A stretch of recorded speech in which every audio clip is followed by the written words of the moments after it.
Hello दोस्तों, मैं विश्वनाथ मिश्रा आपके अपने YouTube चैनल टारगेट जियो टाइम में आपका स्वागत करता हूं। आज के वीडियो में हम हिंदी वर्णमाला के विषय में जानकारी करते हैं। हिंदी वर्णमाला में कौन कौन से स्वर और वर्ण आते हैं, आखिर वर्ण कौन कौन से प्रकार के होते हैं और स्वर कितने होते हैं आदि, इस विषय में हम आज विस्तृत रूप से जानकारी करते हैं। तो आइए वीडियो शुरू करते हैं। तो दोस्तों, सबसे पहले हम जानते हैं कि हिंदी को पढ़ने के लिए या किसी भी भाषा को पढ़ने के लिए या किसी भी भाषा को बोलने के लिए मान लेते हैं एक छोटा सा बच्चा होता है घर में, बिल्कुल बालक। तो वो सबसे पहले कौन सी भाषा बोलता है उसे ये ज्ञान नहीं होता है कि वो ब्रिटेन में है इंग्लिश बोलेगा, या भारत में है हिंदी बोलेगा, या जापान में बच्चा है तो वो जापान में जापानी बोलेगा। तो अन्य कई देश हैं, जैसे कि ब्राज़ील में है तो ब्राज़ीलियन बोलेगा, उसे ये नहीं पता होता है। वो वातावरण से, हमारे आसपास के माता पिता से सब सीखता है कि वो कौन सी भाषा बोल रहे हैं। तो सबसे पहले बालक जो है वो क्या बोलता है, कोई भाषा बोलता है? नहीं। तो वो क्या बोलता है, सबसे पहले वो ध्वनि बोलता है। जैसे कि वो उआ उआ आदि करके रोता है। तो धीरे धीरे जैसे भारतीय परिप्रेक्ष्य में बताते हैं कि भारतीय परिप्रेक्ष्य में उआ उआ कर के वो बोलना शुरू करता है।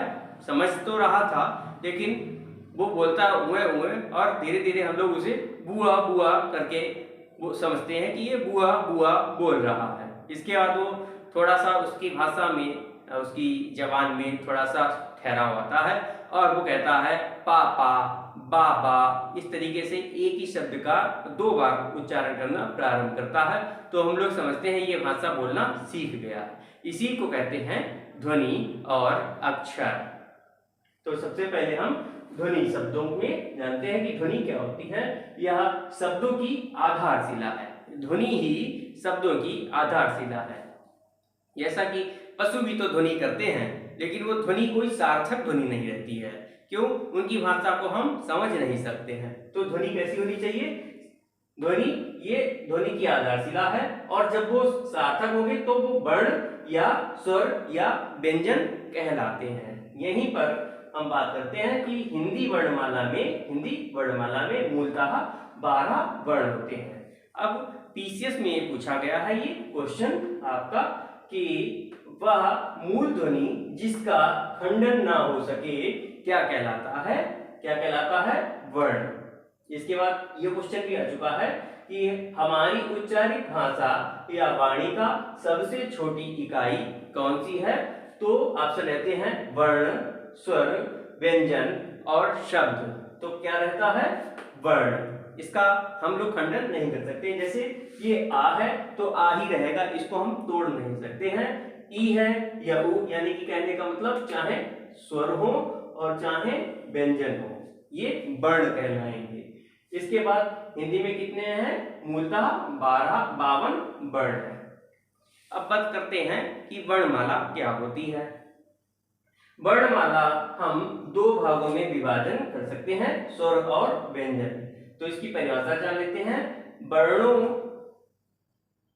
के उच्चारण समूह को वर्णमाला कहते हैं।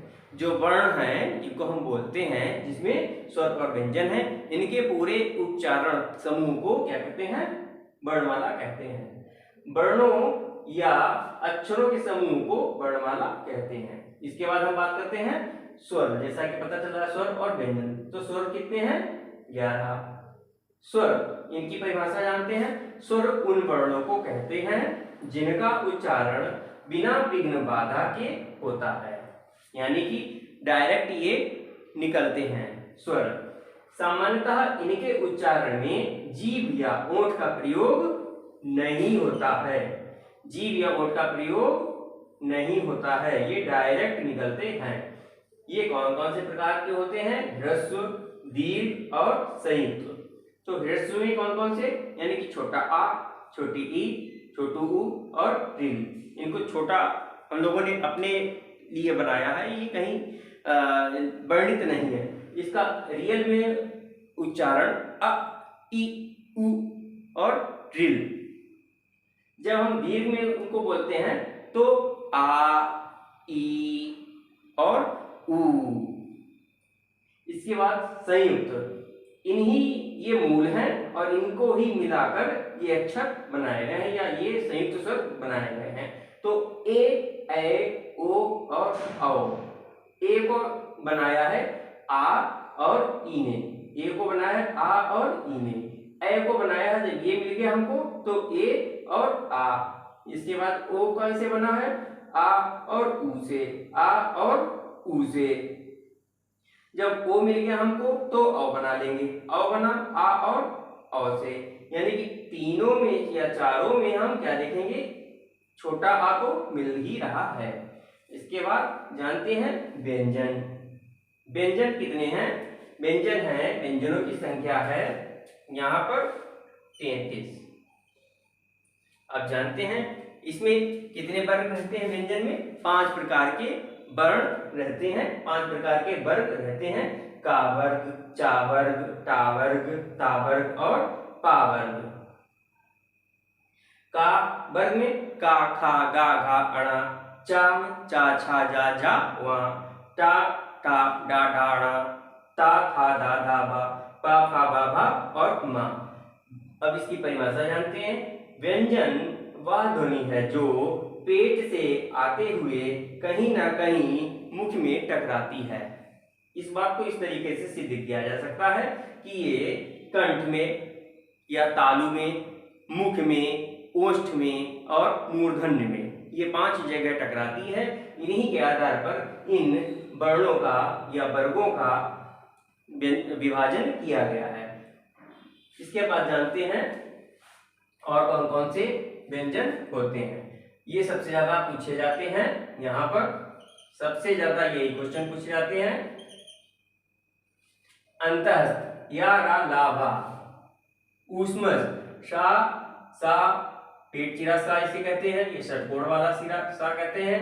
ये सा और हा ये ऊष्मज है। जब इनको बोला जाता है तो अंदर से गर्म वाष्प निकलती है, गर्म वायु के साथ में ये ध्वनियां निकलती हैं, तो इसीलिए इनको ऊष्मज कहते हैं। संयुक्त में छ, छत्र वाला, छत्री वाला, त्रा, ज्ञा और श्रा, मिश्रा वाला श्रा। इसके बाद द्विगुण में ढा और णा। इसके बाद अनुस्वर यानी अंग वाला, ये अंग की बिंदु। इसके बाद विसर्ग में आह वाले ये 2, इनको विसर्ग कहते हैं। जो लोग पहली बार चैनल पर विजिट कर रहे हैं वो लोग चैनल को अवश्य सब्सक्राइब कीजिए, वीडियो को लाइक कीजिए और शेयर करना ना भूलें। धन्यवाद।